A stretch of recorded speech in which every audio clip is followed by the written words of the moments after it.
അനശ്വര പ്രണയത്തിന്റെ പ്രതീകം, ലോകാത്ഭുതം, ഇന്ത്യൻ വാസ്തുവിദ്യയുടെ അഭിമാനം. മുഗൾ ചക്രവർത്തി ഷാജഹാൻ ഭാര്യ മുംതാസിന്റെ ഓർമ്മകൾക്കായി പ്രണയപൂർവ്വം നിർമ്മിച്ച സ്മാരകം. ലോകത്തിന്റെ നാനാഭാഗങ്ങളിൽ നിന്നുള്ള വാസ്തുവിദ്യാ വിദഗ്ധർ 20 വർഷത്തോളം വിയർപ്പൊഴുക്കി പണിതുപൊക്കിയ മനുഷ്യാധ്വാനത്തിന്റെ മഹാശില്പം താജ്മഹൽ. ലോകത്തിനു മുന്നിൽ ഇന്ത്യയുടെ സൗന്ദര്യ പ്രഖ്യാപനമായി ആ വെണ്ണക്കൽ കാവ്യം 4 നൂറ്റാണ്ട് കാലമായി തല ഉയർത്തി നിൽക്കുകയാണ്. ചരിത്ര പുസ്തകങ്ങളിൽ സ്പഷ്ടമായി എഴുതപ്പെട്ട താജ്മഹലിന്റെ ചരിത്രം ഖണ്ഡിച്ച് തീവ്ര നിലപാടുകാർ ഗൂഢാലോചനാ സിദ്ധാന്തങ്ങൾ പ്രചരിപ്പിക്കാൻ തുടങ്ങിയിട്ട് കുറച്ചു വർഷങ്ങളായി. വെറുപ്പിന്റെ വാദങ്ങളെ ശരിവയ്ക്കും വിധം ഒരു പ്രൊപ്പഗാൻഡ സിനിമയും അണിയറയിൽ ഒരുങ്ങിക്കഴിഞ്ഞെന്ന് വേണം കരുതാൻ. ദി താജ് സ്റ്റോറി എന്ന സിനിമ ഹിന്ദുത്വ പ്രൊപ്പഗാൻഡ എന്ന് റിലീസിന് മുമ്പ് തന്നെ വ്യക്തമായിരിക്കുന്നു. ആദ്യം RD Extra. സെപ്റ്റംബർ 29-നാണ് ദ താജ് സ്റ്റോറിയുടെ പോസ്റ്റർ അണിയറ പ്രവർത്തകർ പുറത്തുവിട്ടത്. താജ്മഹലിന്റെ മിനാരം ഇളക്കിയെടുക്കുന്ന പരേഷ് റാവലും ഉള്ളിൽ നിന്ന് ഉയർന്നുവരുന്ന ശിവരൂപവുമായിരുന്നു വിവാദ പോസ്റ്ററിൽ. പ്രണയത്തിന്റെ സ്മാരകത്തെക്കുറിച്ചുള്ള കഥയാണോ അതോ ഒളിച്ചുവെക്കപ്പെട്ട സത്യമാണോ താജ്മഹലിനടിയിലെ 22 മുറികളിൽ മൂടിവെക്കപ്പെട്ടതെന്നായിരുന്നു പോസ്റ്ററിന്റെ ടാഗ് ലൈൻ. നിങ്ങളെ പഠിപ്പിച്ചത് നുണയാണെങ്കിലോ സത്യം മറച്ചുവെക്കുക മാത്രമല്ല അത് വിധിക്കപ്പെടുകയും ചെയ്യുന്നു.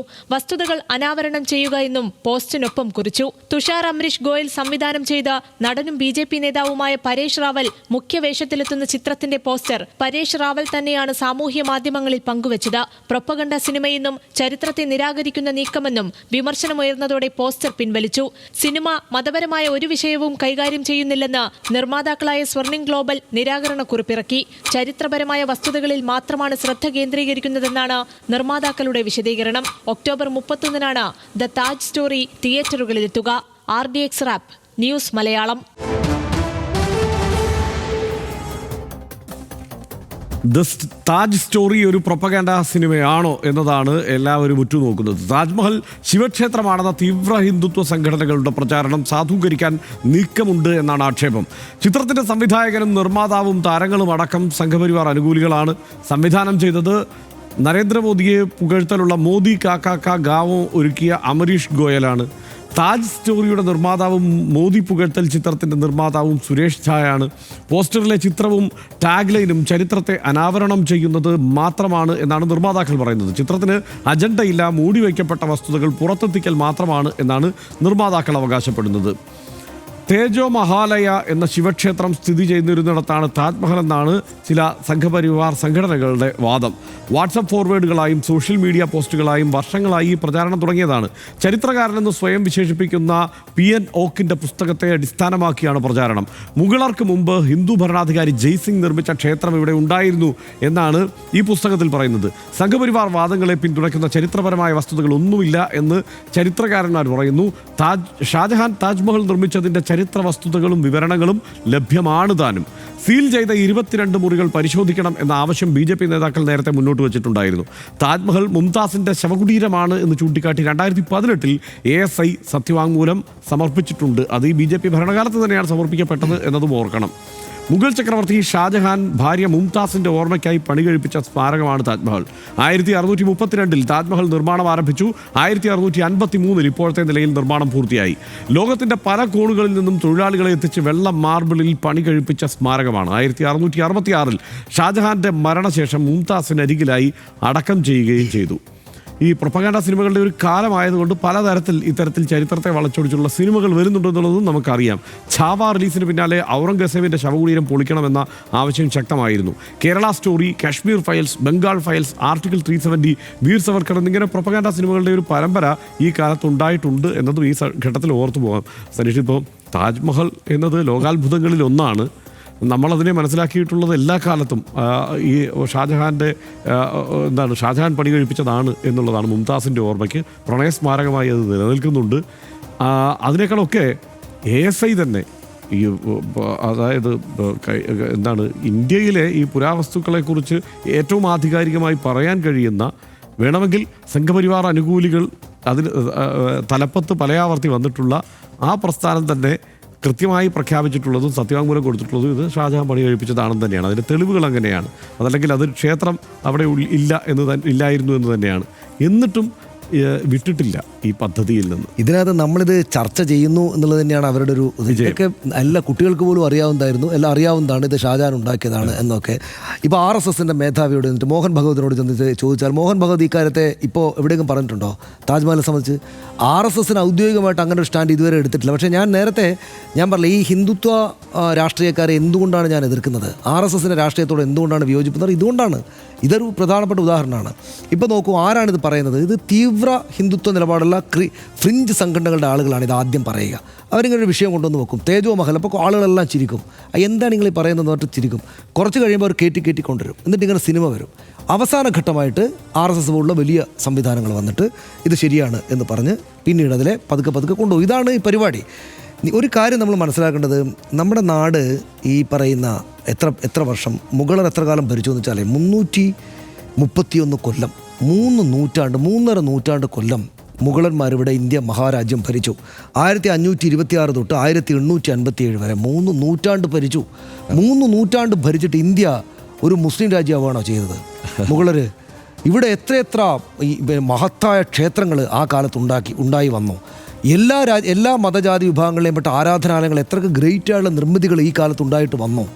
നമ്മുടെ കാലത്ത് ഇപ്പം മഹാഭാരതവും രാമായണവും ഇവരെല്ലാം ഇവരുടെ അടിസ്ഥാനമായിട്ട് പറയുന്ന സംഗതികൾ, നമ്മുടെ മഹത്തായ പുരാണങ്ങൾ ഇതാദ്യമായിട്ട് ഇന്ത്യക്ക് പുറത്തുള്ള വിദേശ ഭാഷകളിലേക്ക് ട്രാൻസ്ലേറ്റ് ചെയ്യപ്പെടുന്നത് ഈ മുഗൾ രാജാക്കന്മാരുടെ കാലത്താണ്. ഇവർ ഈ മുസ്ലിങ്ങൾ അല്ലെങ്കിൽ ഇവർ ഇന്ത്യയുടെ ഭാഗമല്ല എന്ന് പറഞ്ഞ് തള്ളിക്കളയാനൊക്കെ ശ്രമിക്കുന്ന ആർക്കൊണ്ടത് നടക്കാനൊന്നും പോകുന്നില്ല. പക്ഷേ ഈ മുഗളന്മാരുടെ കാലത്താണ് നമ്മുടെ ഏറ്റവും വലിയ പുരാണങ്ങൾ പുറത്തേക്ക് ട്രാൻസ്ലേറ്റ് ചെയ്യപ്പെട്ടത്. അതുവഴിയാണ് യൂറോപ്പിലും ലോകത്തിൻ്റെ എമ്പാടുമുള്ളൊരു സാംസ്കാരിക സമ്പത്തായിട്ട് ഇതാകപ്പാടെ തന്നെ മാറിയത്. അപ്പോൾ ഇതിനകത്ത് മുഗളർ അങ്ങനെ ഭരിച്ച കാലത്ത് ഇവർ പറയുന്നത് ഇങ്ങനെ ഇത്തരം ക്ഷേത്രങ്ങൾ പൊളിച്ചുകൊണ്ട് മാത്രമാണ് പള്ളികൾ ഉണ്ടാക്കിയതെന്നാണ്, അല്ലെങ്കിൽ ഇത്തരം കാര്യങ്ങൾ ഉണ്ടാക്കിയതെന്നാണ്. ആരാണ് വിശ്വസിക്കുക? ഇപ്പോൾ ഉദാഹരണത്തിന് ഇതിലൊരു കാര്യം നോക്കുക, പക്ഷേ ഞാൻ എന്തുകൊണ്ട് RSSനെയും ഇത്തരം ആളുകളുടെ രാഷ്ട്രീയ ചിന്തയിലുള്ള ആളുകളെ എതിർക്കുന്നു, അതിശക്തമായിട്ട് എതിർക്കുന്നു എന്ന് വെച്ചാൽ, ഇപ്പോൾ ഉദാഹരണത്തിന് ഈ ആർക്കിയോളജിക്കൽ മൂല്യമുള്ള നിർമ്മിതികൾ നമുക്ക് താജ്മഹൽ മാത്രമല്ല മറ്റൊരുപാടുണ്ട്, താജ്മഹലിനെ പോലുള്ളത്. ഉദാഹരണത്തിന് സൂര്യക്ഷേത്രം എന്ന് വിചാരിക്കുക. ഈ സൂര്യക്ഷേത്രത്തിൻ്റെ ഒരു പടം വന്നിട്ട് ഒരു സിനിമ എടുക്കുകയാണ്, കൊണാർക്കിലെ സൂര്യക്ഷേത്രം. അതിൻ്റെ തലയിങ്ങ് മാറ്റിയിട്ട് അവിടുന്ന് യേശു ക്രിസ്തുവോ അല്ലെങ്കിൽ ഒരു കുരിശോ ഇങ്ങനെ ഉയർന്നു വരുന്ന ചിത്രം ഒരു സിനിമാക്കാരൻ ചെയ്ത ഈ നാട്ടിൽ എന്തായിരിക്കും സ്ഥിതി? അങ്ങനെ ചെയ്യാൻ പറ്റുമോ? ഏതെങ്കിലും ഒരു സംവിധായകർ അത് ചെയ്യുമോ? എന്തൊരു എതിർപ്പൂടെ വരും. ഇവർ മാത്രം ചെയ്താൽ കേസില്ല. ഇവരിമാതിരി ഒട്ടും ശരിയല്ലാത്ത കാര്യങ്ങൾ ഇങ്ങനെ താജ്മഹൽ എന്ന് പറഞ്ഞാൽ നമ്മുടെ പൈതൃകമല്ലേ, ഈ രാജ്യത്തിൻ്റെ എല്ലാവരുടെയും സ്വത്തല്ലേ അത്. എന്തൊരു ഗംഭീരമായിട്ടുള്ള കാര്യമാണ്. താജ്മഹലിൻ്റെ നാട്ടിൽ നിന്നാണ് ഞാൻ വരുന്നതെന്ന് പറഞ്ഞാൽ അതെന്തൊരു ഗ്രേറ്റ് ആയിട്ടുള്ള സംഗതിയാണ്. ആ താജ്മഹലിനെ വികൃതമാക്കുകയാണ്. അത് സത്യം പറഞ്ഞാൽ നമ്മൾ ഇന്ത്യയുടെ മാപ്പിനെ വികൃതമാക്കുന്നത് തെറ്റായ സംഗതിയാണല്ലോ നിയമപരമായിട്ട്. അതുപോലെ തന്നെ ധാർമ്മികമായിട്ട് വലിയ തെറ്റായിട്ടുള്ള കാര്യമാണ്.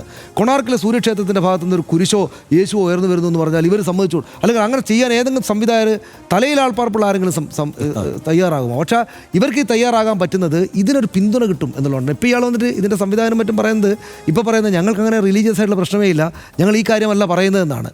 പക്ഷേ ഈ കുഴപ്പമുണ്ടാക്കിയാൽ ഇവിടെ ഒരു പ്രശ്നം ഉണ്ടാവില്ല, തങ്ങളുടെ പിന്നിൽ ഒരുപാട് ആളുകൾ വന്ന് നിൽക്കും എന്നാണ് ഇവർ വിചാരിക്കുന്നത്.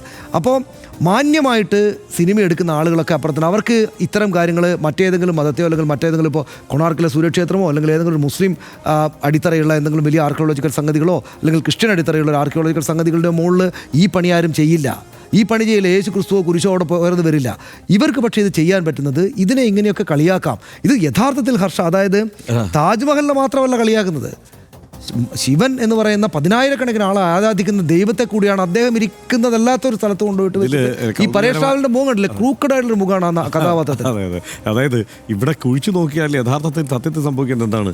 പല ക്ഷേത്രങ്ങൾക്കും ഇപ്പോൾ പല ഹിന്ദു ക്ഷേത്രങ്ങളും അത് പഴയ ബുദ്ധവിഹാരങ്ങളായിരുന്നു, ക്ഷേത്രങ്ങളായിരുന്നു, ബുദ്ധ കേന്ദ്രങ്ങളായിരുന്നു എന്ന വാദം ബുദ്ധമതക്കാരും ചരിത്രാന്വേഷികളും ഒക്കെ പല ആവർത്തി ഉന്നയിക്കുന്ന സാഹചര്യം ഈ രാജ്യത്തുണ്ടെന്നുള്ളത് കൂടി ഓർക്കണം. അല്ലാതെ ഇതെല്ലാത്തിൻ്റെയും അടിയിൽ ഇനി പിന്നെ കുഴിച്ചു പോകുമ്പം നമുക്ക് പലതും കണ്ടെത്തുമ്പോൾ ഈ കുഴിച്ചു പോകാതിരിക്കാനും ഇവർ ശ്രമിക്കുന്നുണ്ട് എന്നുള്ളതാണ് കൗതുകകരം. കാരണം കീഴടിയിൽ എന്താ സംഭവിക്കുന്നത്? കുഴിക്കാൻ സമ്മതിക്കില്ല. ഇവിടെ കേരളത്തിൽ എന്താ സംഭവിക്കുന്നത്? എന്തൊക്കെയോ അജ്ഞാതമായ കാരണങ്ങളാൽ ഇവിടുത്തെ കുഴിക്കൽ ഏതാണ്ട് നിന്നിരിക്കുകയാണ്, കേരളത്തിലേക്ക് കുഴിക്കൽ. അപ്പോൾ ചില സ്ഥലത്ത്, അതായത് ചില ചരിത്ര നിർമ്മിതികൾ ഉള്ളതിൻ്റെ അടി കുഴിക്കുക, അല്ലെങ്കിൽ മറ്റു ചില സ്ഥലത്ത് ഈ ചരിത്രം കണ്ടെത്താനുള്ള കുഴിക്കൽ സമ്മതിക്കാതെ ഇരിക്കുക. അതാണ് അതിൻ്റെ ഒരു കൗതുകം. മോശമാണ്, പരിഹാസ്യമാണെന്ന് ഇവരോട് പറഞ്ഞു കൊടുക്കേണ്ടത്. അതെ അതെ. കാലത്തിൻ്റെ കവിളിലെ ആര് പറഞ്ഞു കൊടുക്കണം? നമ്മളൊക്കെ തന്നെ പറഞ്ഞു കൊടുക്കണം. കാലത്തിൻ്റെ കവിളിലെ കണ്ണുനീർത്തുള്ളി. രവീന്ദ്രനാഥ ടാഗോർ താജ്മഹലിനെ വിശേഷിപ്പിച്ചത് അങ്ങനെയാണ്. ആ പ്രണയ കുടീരം ഇന്ത്യയുടെ അഭിമാന സ്തംഭമാണ്, ഇന്നലെയും ഇന്നും. ഇനിയും അങ്ങനെ തന്നെ അത് തുടരുകയും വേണം. എഴുതപ്പെട്ട തെളിവ് രേഖകളുടെ പിൻബലമുള്ള ചരിത്ര വസ്തുതകളെയും നിർമ്മിതികളെയും സംഘപരിവാർ ഉപശാലകളുടെ അനുഗ്രഹത്തോടെ വളച്ചൊടിക്കാനുള്ള ശ്രമം ഇതാദ്യമല്ല. നിർമ്മിത ചരിത്രത്തിൻ്റെ കൽപ്പിത കഥയുമായി ഒരു സിനിമ നിർമ്മിക്കുക എന്നാണ് ആ ഗ്രാൻഡ് പ്ലാനിൻ്റെ ആദ്യപടി. പിന്നീട് അത് പൊതു ചർച്ചയാക്കുക എന്നതാണ് പദ്ധതി. ദി താജ് സ്റ്റോറിയും ആ ശ്രേണിയിൽ ഒരു സിനിമയാണ് എന്ന് കണക്കാക്കണമെന്നാണ് ഇപ്പോഴത്തെ സംഭവവികാസങ്ങളിൽ നിന്ന് വ്യക്തമാവുന്നത്. താജ്മഹൽ പോലെയുള്ള ദേശീയ നിധികളെ തൊട്ടുള്ള ഈ കളി മതഭേദമില്ലാതെ മതവിശ്വാസികൾ തന്നെ അംഗീകരിച്ചു കൊടുക്കില്ലെന്നും അവഗണിച്ചു തോൽപ്പിക്കുമെന്നും RDX വിശ്വസിക്കുന്നു. ഒരിടവേളയിലേക്ക്.